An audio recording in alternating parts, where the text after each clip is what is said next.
objective of driving impact. It need not use the media route, which is an expensive route. This was a lot easier. Then we went on and built this whole product which allows people to, which allows us to basically send out content on something like a WhatsApp. Right? Today we have like 50,000 subscribers on WhatsApp. And then we saw that there's a great licensing opportunity because we built this product to solve our problem, and we licensed it. And so now we have a Singapore-based company which licenses this product, and it's a complete B2B SaaS model from a product that was built to solve my own business problem. So it's not really diversification, it's something we built because it helped us accelerate our growth by 6 months, and we're also making money out of it. So that's how I tend to see, saying that you can always spawn off multiple threads, but not really diversify for the sake of diversifying. I think what comes out of what I hear is that generally diversification as a force fit is a challenge, right? So try not to force fit things where though there is a natural desire from the founders and entrepreneurs to get into multiple areas as they grow, but then again, as I said, try not to force fit. That's right. There was a hand in the back over there. All right, go ahead. So I need a minute for my question. So we have been bootstrapping since last 2-3 years, and we had the perfect 10 point what we realized. My name is Milind and I'm the founder and CEO of Hum Hai, a delivery concierge company. So we are in a phase where we are going for fundraising and we are building investors, and that is happening. And simultaneously we also know that the processes that we will make after getting fundraised will be run by people who are much more in value. Just like as Rakesh sir was saying, that we know that until now the pay scale is 20,000, 25,000, 50,000 max. But now we need people who will be around 1.5 lakhs per month or 2 lakhs per month, maybe that. So how to be in this stage? First of all, how to bring them on board where we still have to fundraise? And number two, do we have to make the processes first to tell them that this is how we do it, this is how you have to do it? Or we have to get them on board and then tell them that here is the money and this is the goal, and you tell what are the processes you have to make and we have to do this. All right. I can start. I think I can share a few thoughts on that. What I would like to start here with is that you have to understand at any point of time, anybody in your organization, any of the founders, no matter what you love to do, whether you love to do the tech, whether you love to do the sales, whether you love the process automation or process simplification or whatever, every single individual is a salesperson, right? Which further reflects that when you have to bring those kind of people on board, you actually have to be a salesperson at heart and you have to sell your vision, right? So if you are able to sell the vision, there are many, from the technical aspects of how to structure the compensation and things, that becomes comparatively easier. But you are just trying to bring somebody because you are an organization who is into concierge, and you try to bring somebody who probably has worked with some fairly large organization, and you feel that they have a large experience in say Unilevers of the world or say Taj Groups of the world. Perhaps may not be good enough a reason to bring that person on board. So first thing is that you have to sell your vision. If the person is on board with your vision, structuring the rest of the dynamics is comparatively easy. I just want to add, all the 3 questions that you brought out, right? Should we do this? Should we put the structure? Should we then go? And I can totally relate to this. This is something that I've faced in both the startup and the previous one. And the short answer is you have to do all of them at the same time. Spend 20 hours a day. Hustling your way through, because you really don't know what's going to click. You will have investor A saying, hey, you know what, how big is the market opportunity? You don't know the answer honestly, right? But you have to put those decks together. And then if you manage to solve for that, investor B will say, hey, you know what, but I don't think you have leadership ability, what's your pedigree? And if you manage to solve for that, you will have someone coming in saying, oh, you know what, but I don't think the market is ready for this yet. It all really boils down to how strongly you believe, and essentially if you're building a product that's for yourself and it addresses a core need of yourself, then it's just a matter of finding more people like you. In a country like India, it's a lot easier, and then being able to make money out of it, right? No amount of B school structuring will help you solve that problem. I'd love to give you an example, and if that is helpful to you. When we started the Better India, I don't come from a media background, So I actually went up and met the editors of a lot of the mainstream media publications, and all of them said, hey, you know what, there's no market for this. There's a reason why we don't even publish anything good in the papers. So don't even bother. 3 years later, we've had some of them apply for jobs at us. Right? The point is, we believe strongly that I wanted a product like this. Right? And while that happened, we also had angel investors saying that there is no market for this. There's enough terminology to justify why something doesn't exist, right? So then the key again was that how can we keep hustling? So the first person we hired was not someone who was a veteran journalist. We hired someone who was just a journalism school graduate, but had an interesting blog, and we got that person for 20,000 rupees. And what they did is it doubled our capacity from me and one more person writing to another third person writing. Right?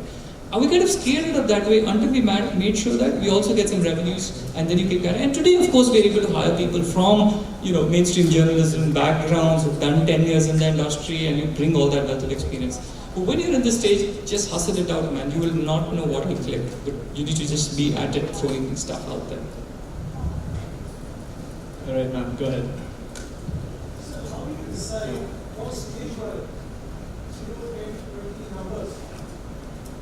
Rakesh, I think you have a perspective there. I sincerely wish I had a good answer for that. Right? Right? I don't know. What I would say that can help you determine, I don't know if I have a real answer, but what can help you determine that is when you're starting and when you are in a very early stage, please have short-term key indicators of where you want to go and how you are getting there, right? And keep revisiting and revising them, right? So as you get along with those, perhaps you will get to know about it. I said I wish I had a real good answer for that.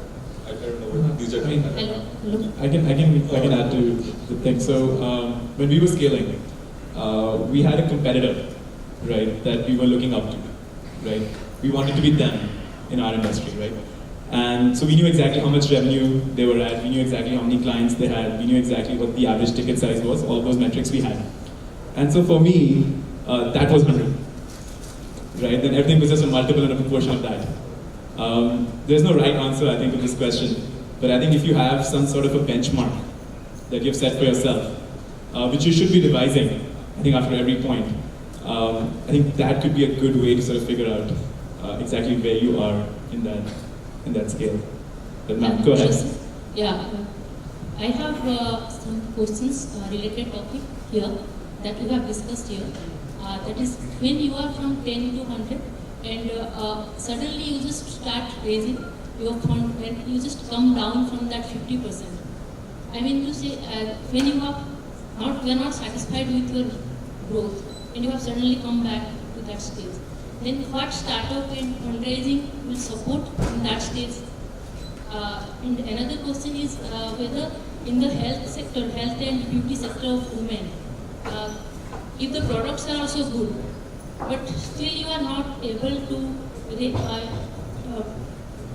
create that faith in people, then what mindset, and you cannot change the mindset of people, then how you will change in that mindset for people? And how you can start give a boost to your business? Harvinder, tell us the souvenir story. So, I think the first thing is I'll address the second question first because I can relate a lot more with that, which is building trust. And believe me, that's a very, very difficult task, specifically for a startup. So let's start at what Souvenir is doing. We are building a B2B platform, which is a global, more export-oriented platform. So now our clientele, primarily all our customers are based in the US or UK or Europe. So the first thing that we did is we set up subsidiaries in the US. So a front-facing, which is there, which they can relate to. They would never buy from a company based out of India. So I think that is one thing, element, that how is it structured, in your case, could there be quality marks, certifications, etc., which can build those trusts. So I would like to interrupt here. These products that I am talking about, they are very Ayurvedic and organic products, which have given recommendations abroad also. In the UK and other governments, still they have some ways also. We have taken some franchises from Mumbai itself, and it doesn't work here in North India side. So one of the key things that works is packaging. If they're packaged well in a very attractive thing, it generally, for an organic, or a handmade thing, we generally go with browns and those shades. So that really helps in terms of if the packaging looks good enough, it starts looking that it's a premium product and people generally pay for it. But of course we can discuss offline in terms of what specific problems are you facing on that. Yes, some Ayurvedic products. So government, state government will help to provide it and generate that business here in London startup. I think you can have a conversation with the It will stage. be more detailed than that. So we can take one more question now. Please go ahead.